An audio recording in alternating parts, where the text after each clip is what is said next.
राहुल कुमार जी। राधा राधा श्री हरिवंश। राधे राधे महाराज जी।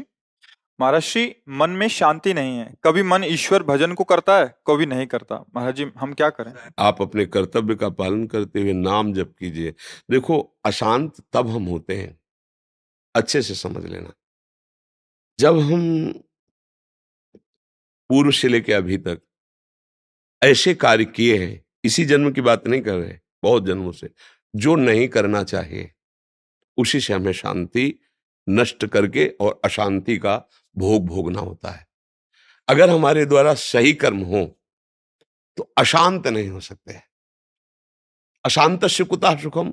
जब हमारा चित्त अशांत है तो फिर हमें कोई सुख सुखी नहीं। एसी रूम में भी बैठो तो सुख नहीं मिलेगा।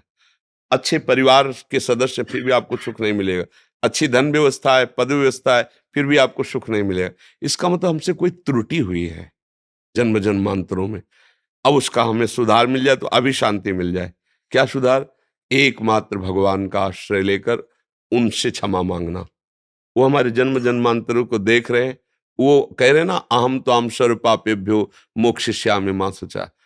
तो देखो, कर्म हमको बख्शेगा नहीं, ये बात समझ लो। आप भले हमारी बात को ना माने, आप भले भगवान को ना माने, आप भले शास्त्रों को झूठा करने की बात सोचे, लेकिन आपके द्वारा किया हुआ कर्म वो आपको दंड दे के ही रहेगा। उसको किसी के सहयोग की जरूरत नहीं। और अगर आप सत्कर्म कर रहे हैं, अधर्मी को दंड दे रहे हैं, नाम जप कर रहे हैं, तो आपको कोई परास्त कर दे ऐसा पैदा ही नहीं हुआ। आपका कर्म ही आपको दंड दे सकता है, दूसरा नहीं। देखो, कई जगह ऐसा देखा गया कि किसी दूसरे ने नहीं मारा, सब सुविधाएं होते हुए अपने आप को फांसी में लगा लिया, अपने आप जहर खा लिया, अपने आप को शूट कर दिया।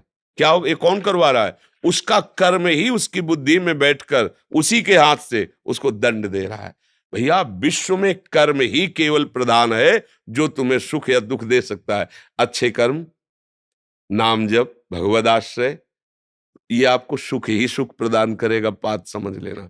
जब हम सुख की लालसा से गलत चले जाते हैं तो हमें दुख मिलता है, हमारा मन अशांत होता है। देखो, अशांत का मतलब है कि हम अपने राह से कहीं ना कहीं चूक कर दिए, तभी अशांति होती है। नहीं तो सत्य मार्ग में चलने वाले में सबसे पहला लक्षण प्रकट होता है शांत, शांति।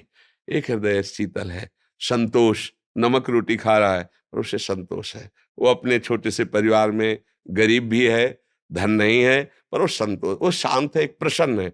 अगर हमसे चूक हुई है तो सब सुविधाएं सब, लेकिन हम अशांत रहेंगे। और ये आपका ही प्रश्न नहीं है, ये विश्व के लाखों लोगों का प्रश्न है। इसलिए हम सबसे प्रार्थना करते हैं, सत्संग सुनो, शास्त्र स्वाध्याय करो और धर्म से चलो। तो तुम जिस डिपार्टमेंट में हो, धर्म से अगर उसमें चलोगे तो भगवान की कृपा प्राप्त होगी और आपका हृदय शीतल रहेगा और आपको सुख मिलेगा।